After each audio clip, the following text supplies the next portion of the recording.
Bienvenidos a Consulta con el Médico en France 24, nuestro espacio dedicado a ofrecerles información útil, datos y consejos sobre cómo enfrentar la pandemia de COVID-19. Recuerda, esta lucha comienza con el compromiso de cada uno y quedándonos en casa. Saludamos al doctor Carlos Eduardo Pérez, médico infectólogo de la Universidad Nacional de Colombia y asesor médico de France 24. Bienvenido, doctor, y hablamos de nuestras relaciones con los adultos mayores. Tenemos varias preguntas para usted y la primera es, ¿cuáles son las precauciones a tomar si uno comparte su residencia con un adulto mayor y, por ejemplo, debe salir a trabajar y regresar en horas de la tarde? Liliana, una de las cosas importantes es que las personas que son mayores pues son muy sensibles a la enfermedad. Entonces en ellos el alejamiento físico debe ser extremo. Tenemos que cuidarlos, alejarnos, procurar lavarnos las manos y en ese sentido tener una precaución adicional con ellos. Cuando lleguemos a la casa, hacer nuestra rutina de limpieza exigentemente y tratar de minimizar la interacción mucho más si tenemos síntomas respiratorios. Hay que cuidarnos. Doctor, pero tras el fin del confinamiento, ¿cuándo podría alguien, por ejemplo, ir a visitar a su abuelo, a su abuela, a los padres que de pronto son mayores, teniendo en cuenta que puede que termine el confinamiento, pero que aún no estará la vacuna? ¿Cuál sería la medida en ese caso?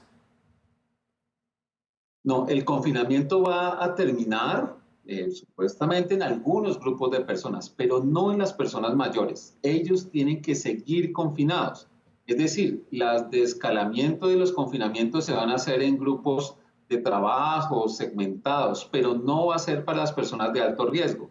Ellos tienen que mantener su confinamiento y nosotros asegurarnos de la conectividad. Recuerden que es alejamiento físico y no alejamiento emocional. Esa es la siguiente pregunta, doctor. ¿No podría esta medida de confinamiento extrema en el caso de los adultos mayores generar depresión, de pronto acelerar un tipo de patologías psicológicas o que algunos de pronto pues mueran en soledad en sus hogares en el marco de esta pandemia y en vez de prevenir estemos condenándolos de alguna otra manera? Pues ese es nuestro reto, que eso no pase. El confinamiento nos produce depresión a todos porque tenemos que cambiar una rutina de vida. Aquí es donde es el llamado a que esa conectividad se pueda hacer de muchas formas. Entregando ramos de flores, haciendo conectividad con ellos a través de las emociones, llevando de pocos detalles. He visto ejemplos increíbles de cómo podemos cuidar a nuestras personas mayores a través de nuestro ingenio y nuestra capacidad. Esto no es una dificultad más, es un reto para seguir adelante y lograrnos conectar con ellos de la mejor forma posible. Entonces el momento, doctor, de volver a abrazar, por ejemplo, a un abuelo o a una abuela o de ir a visitarlo en un centro, por ejemplo, de atención para adulto mayor, ¿será después de que esté la pandemia, después de que esté finalizada la pandemia o cuando exista la vacuna? Probablemente nos tengamos que tomar un tiempo más de lo esperado porque el fin de la pandemia no está cerca. Esta situación va a seguir por varios meses. Entonces no es esperar hasta ese momento, sino empezar desde ahora a conectarnos con ellos. Tenemos que esperar el fin de nada para conectarnos con nuestras personas mayores. Es ingeniarnos cómo hacemos para lograr conectarnos con ellos.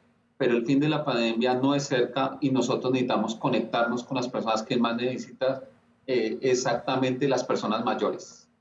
Y vamos con una pregunta a través de las redes sociales de France 24. Esta llega por medio de nuestra cuenta en YouTube y la televidente es Janessy J, quien pregunta, ¿qué pasa si te contagias y te recuperas de COVID-19? ¿Sigues siendo foco de infección o ya no necesitarías la vacuna? Cuando una persona se recupera de la enfermedad, ya no infecta a otras personas. Lo de la vacuna estamos por evaluarlo porque en este momento no sabemos cuánto tiempo duran las defensas de una persona que ya se ha recuperado. Es probable que dure algunos meses o años, todavía no lo sabemos. Entonces, si necesita la vacuna, será una respuesta que daremos después. Pero una persona una vez se recupera, está en su casa, no contagia a las demás personas en el conocimiento que tenemos en abril de 2020. Pues gracias, doctor, por esta información útil aquí en nuestro espacio Consulta con el Médico. Recuerden que ustedes pueden continuar en nuestras redes sociales con el hashtag a propagar el cuidado. Esto es France 24. Ustedes pueden continuar con más en nuestra página web france24.com. Nos vemos con más información más adelante. Quédense con nosotros.